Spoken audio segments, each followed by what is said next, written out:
Gloire à Dieu. Ça va, vous allez bien? Ça ira mieux dans un instant, vous verrez. Vous savez pourquoi? Parce que nous sommes dans la présence de Dieu, on monte sur la montagne de Dieu, et nous venons à sa rencontre, et maintenant, eh bien, puisqu'il nous a écoutés, le louer, l'adorer, le Seigneur nous a écoutés. Hein. Vous croyez qu'il a fait la sourde oreille, le Seigneur, pendant tous ces louanges, tout ce temps de louanges et d'adoration là? Non, il nous a écoutés, et il a reçu nos louanges. Maintenant, il faut que nous puissions nous l'écouter. Et ça fait partie de l'équilibre de la communion de Dieu. Alors, on va lire ensemble quelques versets, deux versets de la deuxième épître de Paul aux Corinthiens. Et nous allons mettre en avant ce matin le merveilleux évangile. Voilà comme ça, comment on doit l'appeler. C'est le merveilleux évangile. Amen. 2 Corinthiens, chapitre 4. Et on va lire deux versets, donc versets 3 et 4. 2 Corinthiens chapitre 4, versets 3 et 4.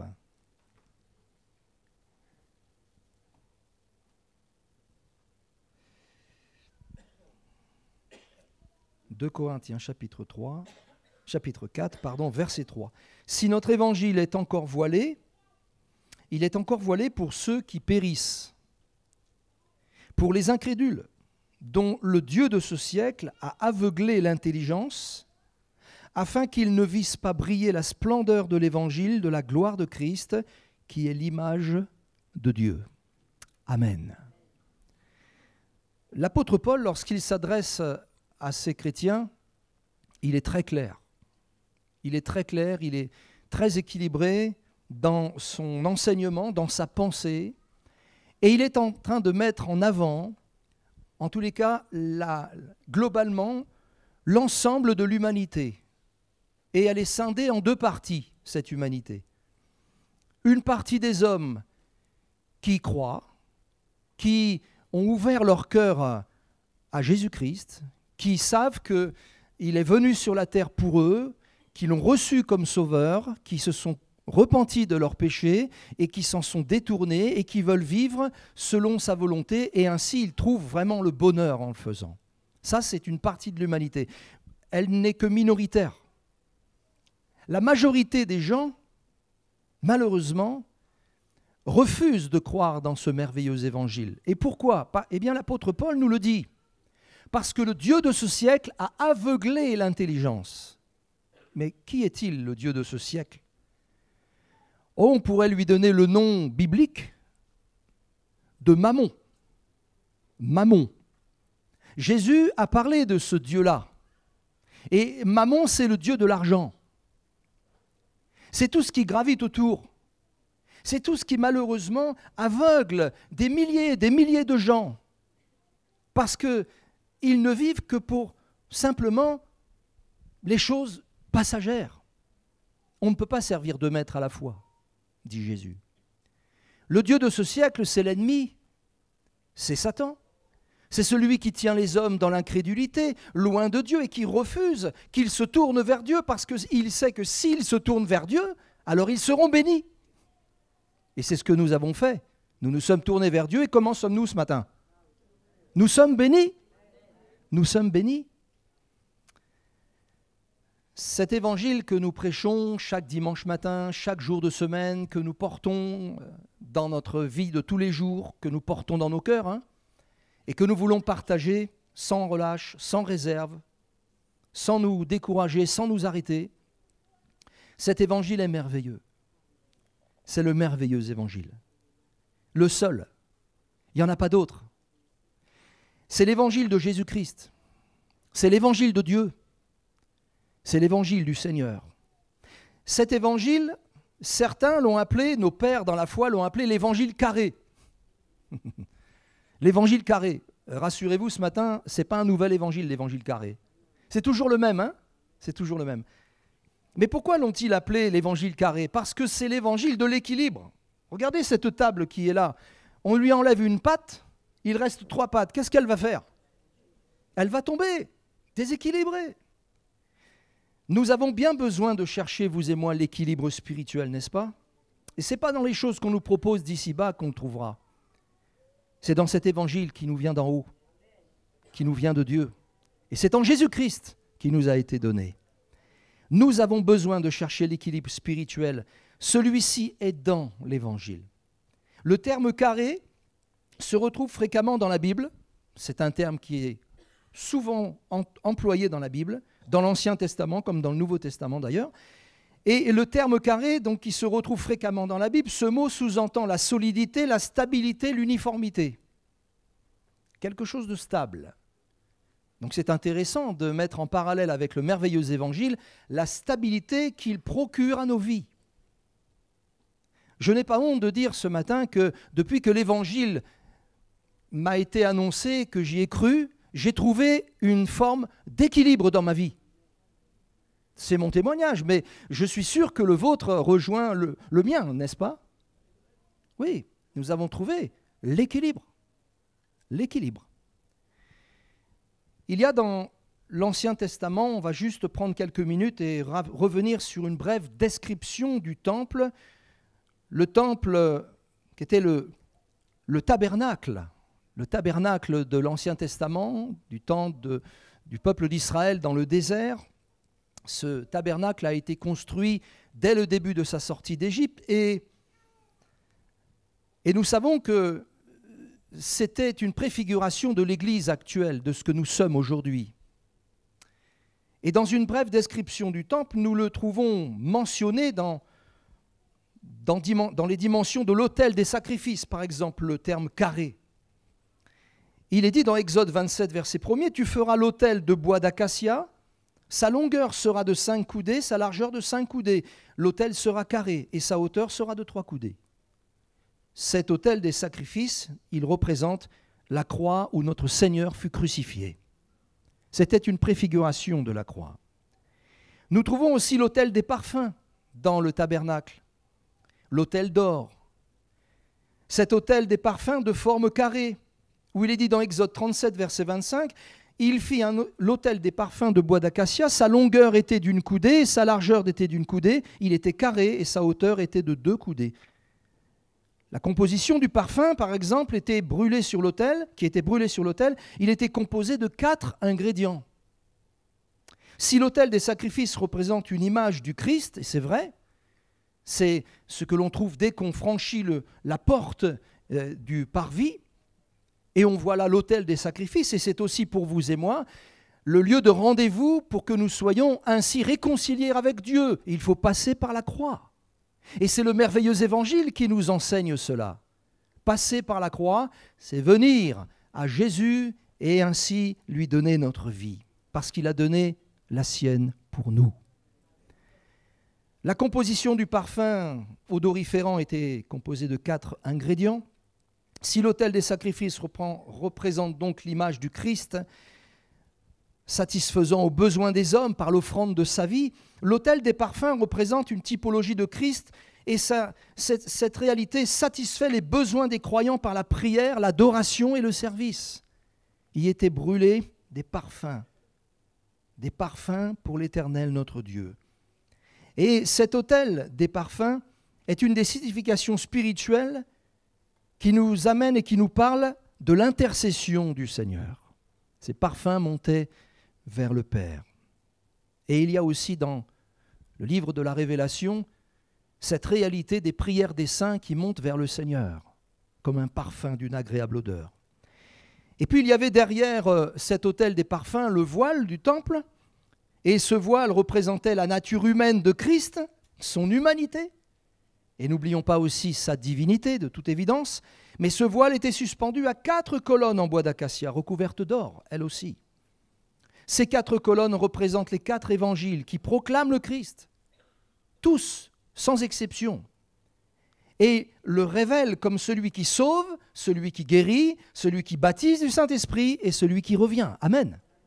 4 réalités de 4 évangiles, l'évangile carré. Nous avons en elle une allusion à la quadruple perfection de Christ, parce que la Bible nous dit qu'il a été fait pour nous sagesse, justice, sanctification et rédemption. 4 aspects de la perfection de Christ. La description du temple et de ses ustensiles nous renvoie aux 4 évangiles, donc, et particulièrement à l'évangile de Jean, parce qu'il y a un parallèle entre la description du tabernacle et l'évangile de Jean. On ne va pas le voir ce matin, parce que le temps nous manquerait, et puis même la connaissance aussi nous manquerait. Mais bien que le Seigneur soit au milieu de nous, il veut quand même nous parler. Alors nous voyons clairement que l'Ancien Testament était bien l'ombre des choses qui devaient venir, et que l'Ancien Testament nous annonçait le Christ, nous annonçait son œuvre merveilleuse. Et c'est au travers de ce merveilleux évangile que nous apprenons à le connaître ce matin encore. Amen. Si nous continuons dans la description du tabernacle et des ustensiles, nous voyons par exemple que dans le lieu très saint se tenait l'arche de l'Alliance, avec ses 4 anneaux, à l'intérieur desquels on passait les 2 barres d'acacia qui servaient à son transport. Les Lévites représentent une symbolique des ministères dons de Christ pour l'Église. 4 principaux ministères mentionnés dans l'épître de Paul aux Éphésiens. Des ministères de la parole qui doivent concentrer leur message sur le carré des évangiles. Amen. Eh oui. C'est quoi le carré des évangiles? Je viens de le citer, mais on va se le rappeler ensemble ce matin, et comme ça, on sortira tout à l'heure de ce lieu, dans un instant, et on va le retenir longtemps. Jésus sauve. Amen. Ensuite, Jésus guérit. Ensuite, Jésus baptise du Saint-Esprit. Et Jésus revient. Les ministères de la parole qui doivent concentrer leur message sur le carré des évangiles et ne pas s'en éloigner par des messages soporifiques qui n'ont ni queue ni tête et qui n'enseignent personne et qui ne sauvent personne. Le message du salut, c'est la croix. C'est Christ crucifié. Alors pour terminer sur le chiffre 4, souvenons-nous aussi que la Nouvelle Jérusalem, elle est de forme carrée. Apocalypse 21, verset 16, la ville avait la forme d'un carré et sa longueur était égale à sa largeur. Il mesura la ville avec le roseau et trouva 12 000 stades. La longueur, la largeur et la hauteur étaient égales. Un cube. L'arche est le plus grand des symboles du Christ dans la description du temple et de ses ustensiles. L'arche de l'Alliance. Les 4 fondements qui font l'équilibre de ce merveilleux évangile, donc, mes frères et sœurs, sont la base de notre foi ce matin.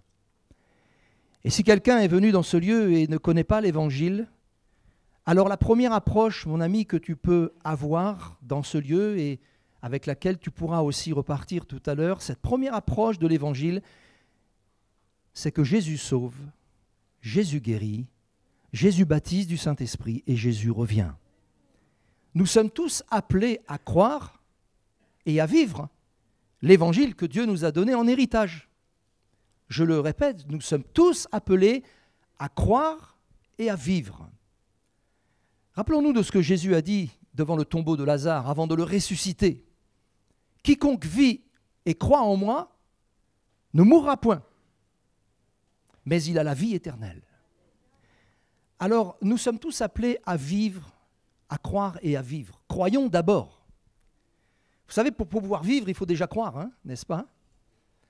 Ayons une foi simple, une foi accessible, une foi, je dirais, naturelle.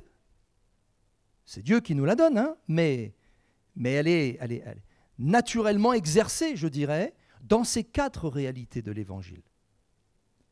Et nous savons que cette foi-là, elle nous gardera jusqu'à la fin.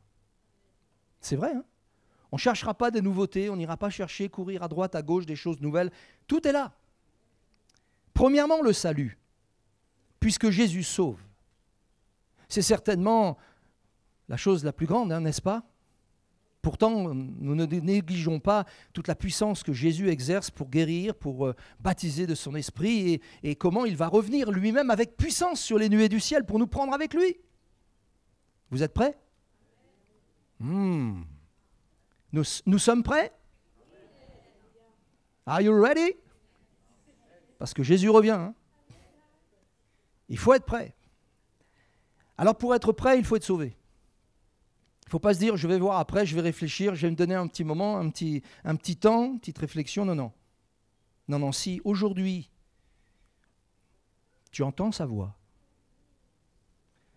tu as la liberté d'endurcir ton cœur ou de l'ouvrir.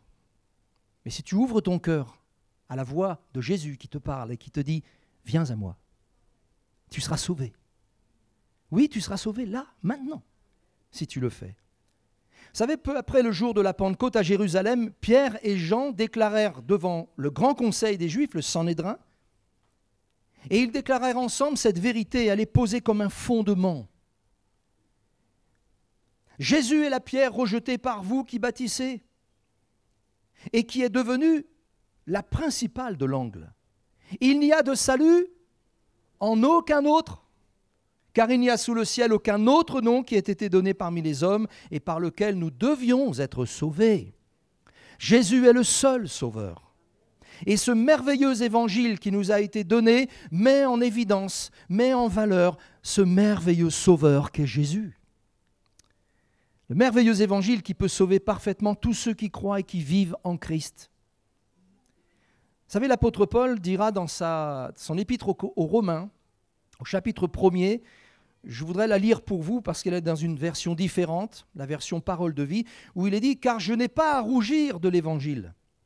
N'est-il pas la puissance de Dieu qui sauve de la mort éternelle tous ceux qui l'acceptent avec foi ?» L'évangile. Il est vrai qu'il s'adresse en premier lieu aux Juifs, mais le non-juif y est invité au même titre.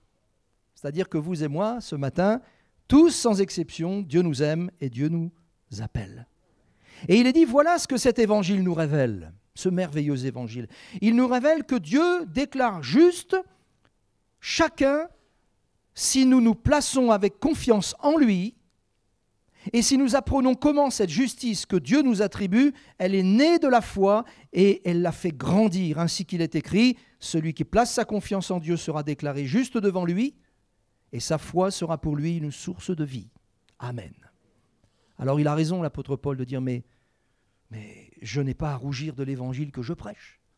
Nous n'avons pas à rougir de l'évangile dans lequel nous croyons. Nous n'avons pas à en avoir honte. Nous devrions au contraire, face à tous les messages qui sont véhiculés dans notre époque et dans notre monde, qui sont mauvais pour beaucoup, qui sont immoraux, il nous faut faire face à cela et quelque part contre-attaquer et mettre en avant la vérité de l'Évangile. Parce que l'Évangile est puissance de Dieu pour le salut de quiconque croit. Il y a dans ce merveilleux Évangile, la pierre qui est posée, c'est le salut de l'âme. C'est la plus importante des réalités que nous sommes appelés à saisir. Le salut, c'est la grâce qui nous l'offre. Et ce merveilleux évangile met en avant la grâce de Dieu. Le message et le cœur même de l'évangile, c'est que Dieu est amour. Et Dieu nous fait grâce. Et dans Éphésiens 2,8, il est dit, c'est par la grâce que vous êtes sauvés. C'est par le moyen de la foi. Et cela ne vient pas de vous. Ça ne vient pas de nous. C'est le don de Dieu. C'est le don de Dieu. Jésus sauve parce qu'il nous aime et qu'il veut nous faire grâce pour toutes nos offenses. Le salut a été préparé d'avance par Dieu. Je relisais ce passage ce matin dans l'évangile de Luc de cet homme de Dieu qui était prophète du temps de la naissance de Jésus. Il s'appelait Siméon. Et ce Siméon a été béni parce que il lui avait été dit qu'il ne mourrait pas avant de voir le salut de Dieu. Et sous quelle forme ? Nous la voyons là. Lorsque Joseph et Marie sont allés au temple, alors que Jésus, donc au 8e jour, a été circoncis, c'est là qu'il s'est présenté devant eux. Et il leur a dit maintenant, il a dit cela au Seigneur, il a dit maintenant, Seigneur, tu laisses ton serviteur s'en aller en paix selon ta parole, car mes yeux ont vu ton salut. En la personne de Jésus, mes yeux ont vu ton salut. Salut que tu as préparé devant tous les peuples, lumière pour éclairer les nations et gloire d'Israël, ton peuple. Amen. Vous savez, si nous avons choisi Jésus comme sauveur, alors nous voyons son salut s'accomplir dans notre vie. Et vous savez que l'œuvre du salut, c'est une œuvre parfaite. C'est une œuvre de pardon. C'est une œuvre de guérison de l'âme. C'est une œuvre de restauration. Alléluia. Béni soit le nom du Seigneur ce matin. Le salut s'obtient par grâce. Le salut a été préparé d'avance. Et puis il y a une référence aussi qui nous parle, c'est dans Matthieu 25 où il nous est dit que le Seigneur interpelle ses disciples et leur dit, vous savez, j'avais faim, vous m'avez donné à manger, j'avais soif, vous m'avez donné à boire, j'étais nu, vous m'avez vêtu, et vous avez fait beaucoup de bien à ma personne. Et ils ont dit, mais quand est-ce qu'on t'a vu comme ça, nous? Et Jésus va dire, à chaque fois que vous avez fait ça à l'un de ces petits, c'est à moi que vous l'avez fait. Alors il dira, venez, venez, prenez possession du royaume qui vous a été préparé d'avance, parce que vous êtes bénis de mon Père. Amen. Le salut que le merveilleux évangile nous propose, c'est une œuvre unique qui a été préparée d'avance. Et puis ce salut, il est éternel, frères et sœurs. Nous sommes sauvés pour l'éternité. Pour l'éternité.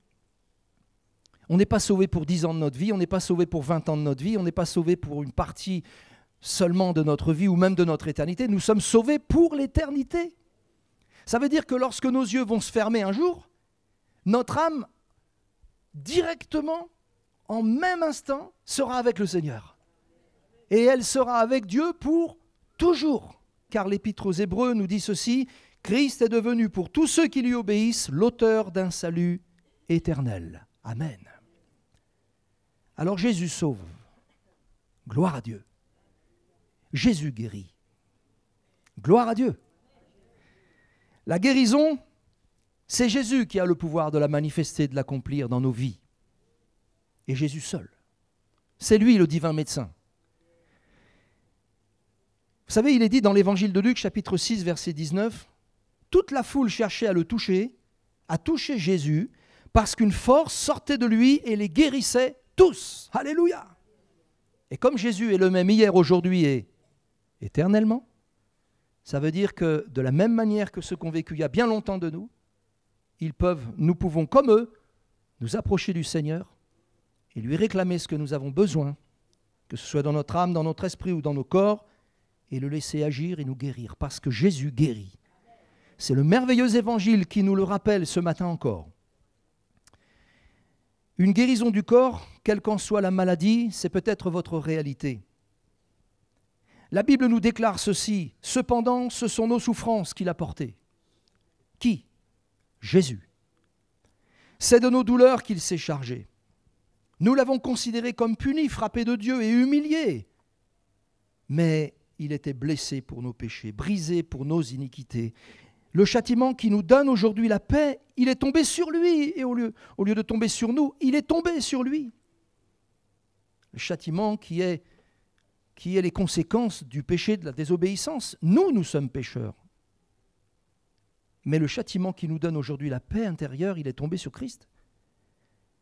Et la Bible nous dit que c'est par ces meurtrissures que nous sommes guéris. Le merveilleux évangile nous présente Jésus comme étant celui dont le prophète Ésaïe avait parlé 800 ans avant. Celui que l'on croyait comme frappé de Dieu, humilié, puni. Mais en réalité, ce sont nos souffrances qu'il portait. Celles que nous connaissons en ce moment, celles que nous connaîtrons demain. Parce que tant que nous serons sur la terre, nous apprendrons à souffrir. C'est une réalité. Mais réfugions-nous dans la personne de Jésus. Croyons dans ce merveilleux évangile. Sachons le lire à haute voix, le confesser par la foi et croire que ce que la Bible nous dit au sujet de Jésus, c'est ce que Dieu fait au travers de lui. Alléluia! Et puis il y a la guérison du corps, mais aussi la guérison du cœur, ne l'oublions pas.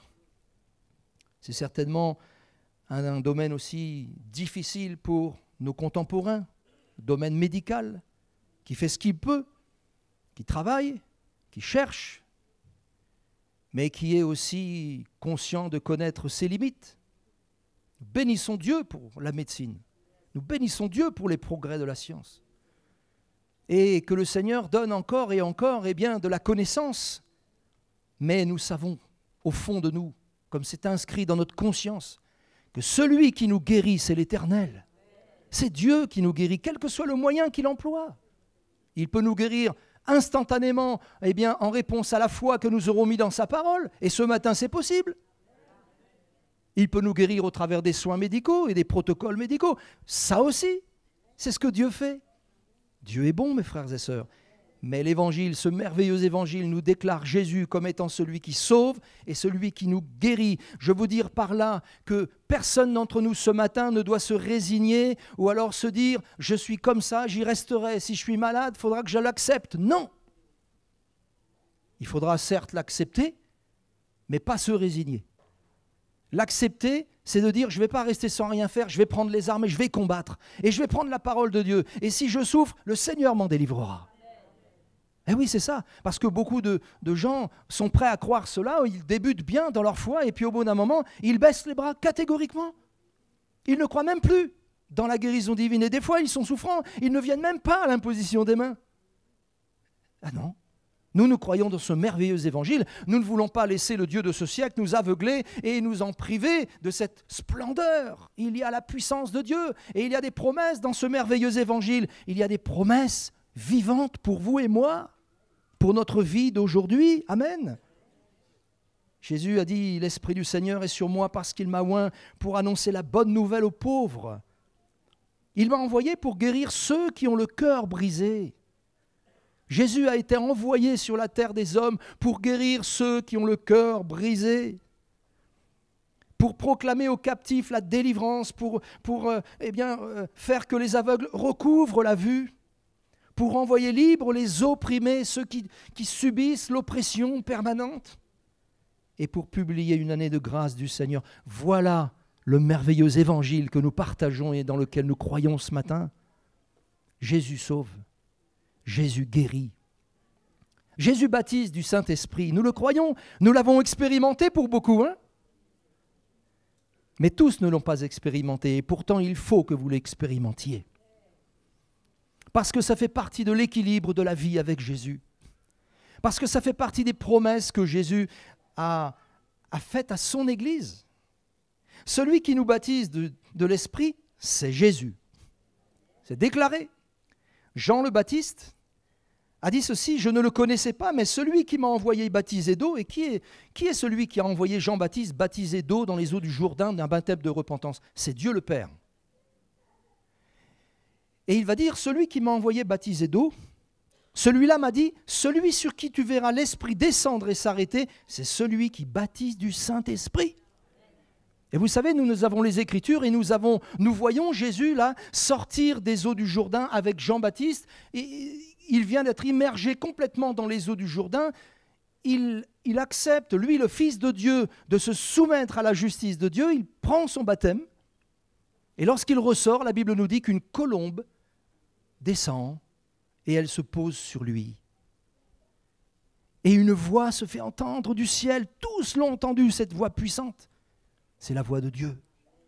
Et Dieu dit, celui-ci est mon Fils bien-aimé, en qui j'ai mis tout mon amour.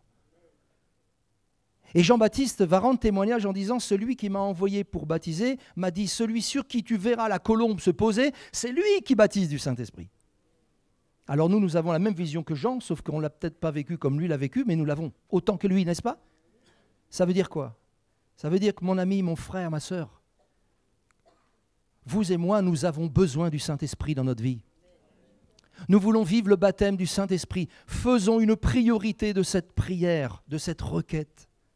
Rien ne doit passer avant, si on est sauvé, si on a le Seigneur dans notre vie, rien ne doit passer avant dans nos demandes, bien que Dieu connaisse bien nos besoins, hein, il les connaît parfaitement, avant même qu'on lui demande, il sait de quoi on a besoin. Mais il met lui-même l'accent sur la priorité en disant, si tu es sauvé, si tu m'appartiens, je veux te baptiser du Saint-Esprit. Et ça, c'est ce que nous avons tous besoin. Il le faut, c'est nécessaire. Et puis le baptême du Saint-Esprit, c'est la promesse faite à l'Église. Hein. Nous sommes croyants, nous sommes l'Église de Christ, et cette promesse, elle est pour nous, on s'en réjouit. Jésus a dit, cependant, je vous dis la vérité, il vous est avantageux que je m'en aille. Vous savez, ils étaient tristes, les disciples, quand Jésus leur a dit, je vais m'en aller. Quoi? Mais on est bien avec toi, Seigneur. On ne peut pas être mieux avec quelqu'un qu'avec toi. Seigneur, on est bien avec toi. Et tu nous dis que tu pars. Tu nous dis que tu t'en vas. Et Jésus va leur dire, il vous est avantageux que je m'en aille. Car si je ne m'en vais pas, le consolateur ne viendra pas vers vous. Mais si je m'en vais, je vous l'enverrai. Le baptême du Saint-Esprit, ce merveilleux évangile nous l'enseigne à y croire et nous enseigne à le vivre. Et le baptême du Saint-Esprit est un baptême de feu et de purification. Matthieu 3,11, il est dit « Moi, je vous baptise d'eau pour vous amener à la repentance, dit Jean-Baptiste. Mais celui qui vient après moi, parlant de Jésus, il est plus puissant que moi. Et je ne suis pas digne de porter ses souliers. Lui, il vous baptisera du Saint-Esprit et de feu. » D'un baptême de purification, frères et sœurs. Le baptême du Saint-Esprit, c'est un baptême d'immersion dans la vie de l'Esprit. C'est une porte que Dieu nous donne de franchir et d'entrer dans cette dimension glorieuse qui est la vie de l'Esprit. La vie de l'Esprit, c'est l'exercice des dons du Saint-Esprit. On les reçoit, on les demande, on les reçoit, on les exerce. Et c'est aussi le fruit de l'Esprit. Et qui va nous permettre de vivre dans l'amour, dans la patience, dans la joie, dans la paix, dans la fidélité, dans la bonté, dans la bienveillance, dans la tempérance, dans la douceur. Qui va nous permettre de vivre une telle vie? C'est le Saint-Esprit en nous. Gloire à Dieu. Et puis le baptême du Saint-Esprit, c'est un baptême de puissance pour le témoignage et pour l'évangélisation. Acte 1:8, vous recevrez une puissance. Le Saint-Esprit surviendra sur vous, tombera littéralement sur vous, et vous serez mes témoins à Jérusalem, dans toute la Judée, la Samarie, et jusqu'aux extrémités de la terre. Du battant des lames au sommet des montagnes, comme on a beau dire ici. C'est vrai. Et il faut que nous le soyons, baptisés du Saint-Esprit. Demandons-le à Dieu, demandons-le encore, et recevons-le par la foi. Amen. Alors c'est sûr qu'il faut pouvoir avoir cette liberté, cette aisance de pouvoir aussi parler avec Dieu. Si nous voulons qu'il remplisse notre bouche, le Seigneur, il faut qu'on puisse lui parler, à lui, dans la prière, élever nos voix librement, simplement. On est toujours étonné de la timidité dans laquelle certains sont comme bloqués, tenus, vous voyez, mais quand le culte est fini, la réunion est finie, ou alors qu'on les voit au dehors, là, il n'y a pas de timidité, ça parle librement. Et pourquoi alors y a-t-il autant de timidité et de blocage quand il s'agit de louer Dieu ou de le prier? Ça ne s'explique peut-être pas, hein. Mais il faut se libérer de tout ça. Hein. Vous savez, Dieu nous a donné un cœur pour exprimer la louange qui est en nous. Hein. La louange, la prière. Et puis bien sûr, après, quand nos mots ne suffisent plus parce que nous sommes limités, nous les hommes, bien c'est le Saint-Esprit qui prend le relais. Par des soupirs inexprimables, nous faisons connaître à Dieu nos besoins et c'est merveilleux d'être baptisé du Saint-Esprit. Il nous enseigne à vivre dans la sainteté, le Saint-Esprit. Être baptisé du Saint-Esprit, c'est quelque chose d'extraordinaire. Ça fait partie de la foi en Jésus.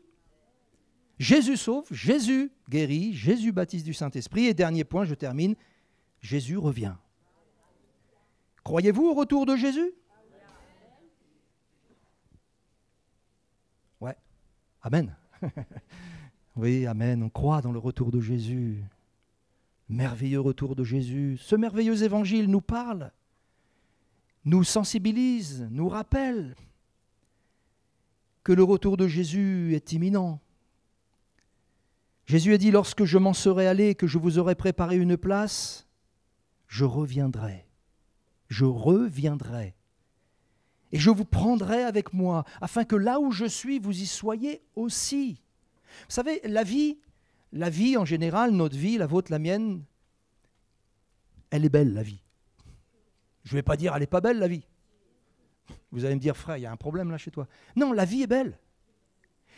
Elle vaut la peine d'être vécue, la vie. Mais pas sans Jésus.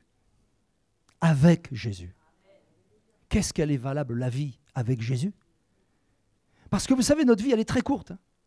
On est tous d'accord, on est tous sur le même rang d'égalité. Elle est courte pour vous comme pour moi. Mais là où je dis qu'elle est valable, cette vie avec Jésus, c'est que nous vivons le nombre de temps que Dieu veut que nous vivions, mais nous avons une espérance extraordinaire qui nous anime. Et quand viennent les moments sombres, les moments, les idées noires, les mauvaises pensées, les moments de découragement et tout, il y a toujours cette réalité qui revient en disant « Mais tu es sauvé, tu es sauvé, cette espérance c'est la tienne, réjouis-toi !» Même si tu acceptes d'endurer quelques épreuves, oui, mais réjouis-toi, parce que ce merveilleux évangile t'a éclairé. Jésus revient pour vous et moi, frères et sœurs. Il revient pour nous. Il revient pour nous prendre. Un retour annoncé d'avance et confirmé par divers signes. Et les signes, ils sont en train de s'emballer là, et de confirmer la vérité de l'Évangile, Jésus revient. Et il y a beaucoup de choses qu'il a dit qui s'accompliraient avant qu'il revienne. Est-ce qu'on est loin du compte ou est-ce qu'on est vraiment dans la réalité biblique là? On est vraiment dans la réalité, on est tous d'accord. Jésus dit encore un peu de temps, celui qui doit venir viendra, il ne tardera pas. Ce retour est imminent. On a coutume de dire qu'on n'est pas si certain de finir le culte, mais on est beaucoup plus certain de savoir que Jésus revient avant même de savoir si on va finir le culte. Alors on va peut-être le finir, il va nous laisser un peu de temps, le Seigneur encore, histoire de nous repentir. Eh oui, parce que si Dieu tarde dans l'accomplissement de sa promesse, il donne la raison pourquoi. C'est qu'il veut qu'aucun périsse, mais que tous nous parvenions à la repentance pour être sauvés. Nous le sommes par la foi sauvés, tant que nous gardons la parole de Jésus. Le retour de Jésus est imminent puisqu'il dit lui-même, c'est pourquoi vous aussi tenez-vous prêts, car le Fils de l'homme viendra à l'heure où vous n'y penserez pas. Il y a des choses, des fois, on les sent venir, on les pressent, comme on dit. Mais vous savez, s'il y a une réalité, une acuité qui nous a été donnée par le Seigneur, c'est de savoir que là, on ressent bien que Jésus va revenir. J'invente rien, frères et sœurs. Hein. On le sent, hein. Ça se ressent. Hein. Et oui, peut-être que tous les jours, on n'y pense pas, mais c'est la réalité. C'est proche, c'est très proche. Ce retour est imminent, ce retour a été annoncé d'avance et ce retour est glorieux. Colossiens 3, verset 4, il est dit « Quand Christ, votre vie, paraîtra, alors vous paraîtrez aussi avec lui dans la gloire. » Quand Christ, votre vie, paraîtra, Christ est notre vie ce matin. Peut-être pas pour tout le monde, mais nous invitons ceux pour qui Christ n'est pas leur vie, à lui offrir votre vie. Et Christ sera votre vie. Et quand Christ, notre vie, paraîtra, vous et moi, nous paraîtrons aussi avec lui, dans la gloire. La Bible nous donne une promesse extraordinaire. L'apôtre Paul le signale dans sa merveilleuse épître aux Thessaloniciens, première épître aux Thessaloniciens, où il est dit qu'il ne veut pas que nous soyons dans l'ignorance au sujet de ceux qui nous ont précédés, qui dorment, ceux qui ont vécu avant nous dans la foi, ils sont sauvés autant que nous. Ils ressusciteront premièrement eux. Nous, les vivants, physiquement parlant, nous serons enlevés à la rencontre du Seigneur dans les airs. Et ça se passera très, très, très rapidement. Le mot rapide n'est pas assez fort pour expliquer comment ça va se passer. En un clin d'œil, au son de la trompette de Dieu, à la voix d'un archange, à un signal donné, les morts en Christ ressusciteront, nous les vivants nous serons enlevés à la rencontre du Seigneur. Ce retour, c'est l'espérance glorieuse de tout chrétien. Et c'est ce merveilleux évangile qui nous révèle ces choses-là. Voilà le merveilleux évangile, de savoir que Jésus est celui qui nous sauve parfaitement. Celui qui nous guérit. Quand je dis qui nous guérit, je ne dis pas qui nous guérira, mais qui nous guérit parce que Dieu, c'est le Dieu d'aujourd'hui, qui nous guérit. On verra l'accomplissement par la suite, mais qui nous guérit. C'est la foi qui nous impose ce langage-là. C'est normal et c'est bien. Il est celui qui nous baptise du Saint-Esprit, qui nous donne le sceau de son appartenance comme un gage de notre appartenance à Dieu, une preuve que nous sommes à lui.